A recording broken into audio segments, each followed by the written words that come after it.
ഇന്ന് പെട്ടെന്നൊരു കിഴങ്ങറി ഉണ്ടാക്കാം. പൂരിക്കും ചപ്പാത്തിക്കും പറ്റിയൊരു കിഴങ്ങറിയാണ്. പെട്ടെന്ന് ഉണ്ടാക്കാം.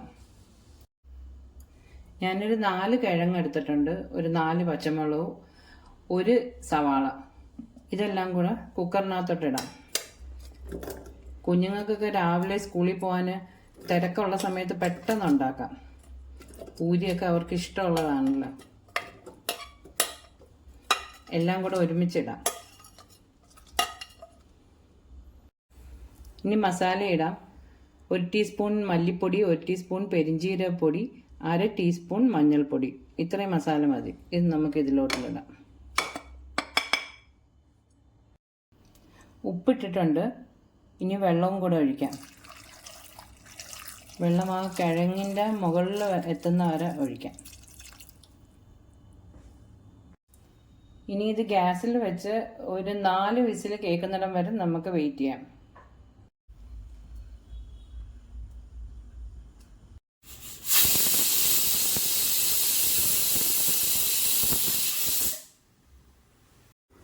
കുക്കർ തുറന്നിട്ടുണ്ട്. ഇതിപ്പോൾ നല്ലോണം വെന്തിട്ടുണ്ട്. ചെറുതായിട്ടൊന്ന് ഉടച്ചുകൂടെ കൊടുത്തിട്ടുണ്ട്. ഇനി നമുക്കിത് താളിക്കാം. പാൻ വെച്ച് എണ്ണ ഒഴിച്ചിട്ടുണ്ട്. വെളിച്ചെണ്ണയാണ് ഒഴിച്ചത്. ഇനി കടുകിടാം.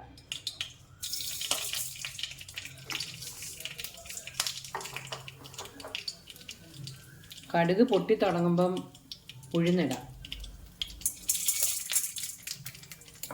ഉഴുന്നിടുമ്പോൾ നല്ല ടേസ്റ്റാണ്. ഒരു പ്രത്യേക മണവുമാണ്.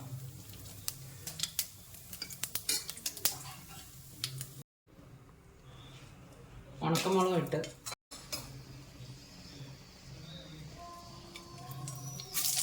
കറിവേപ്പിലയും കൂടി ഇട്ട്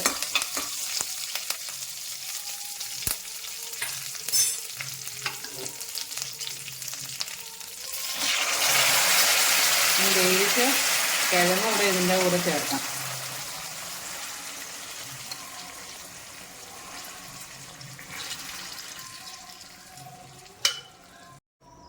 കിഴങ്ങറി റെഡി ആയിട്ടുണ്ട്. ഇത്രയേ ഉള്ളൂ. പെട്ടെന്ന് ഉണ്ടാക്കാം. എല്ലാവരും ഇതൊന്ന് ഉണ്ടാക്കി നോക്കണം. അടിപൊളി ടേസ്റ്റാണ്. എന്തായാലും എല്ലാവരും ഇതൊന്ന് ട്രൈ ചെയ്യണം. ഞാനിന്ന് പൂരിയാണ് ഉണ്ടാക്കിയത്. പൂരിയും ഈ കിഴങ്ങറിയും കൂടെ നല്ല കോമ്പിനേഷനാണ്. എല്ലാവരും ഒന്ന് ട്രൈ ചെയ്യണം. എൻ്റെ ചാനലൊന്ന് സബ്സ്ക്രൈബ് ചെയ്യണം, ലൈക്ക് ചെയ്യണം, ഷെയർ ചെയ്യണം. പിന്നെ ബെൽ ബട്ടണും അമർത്തണം.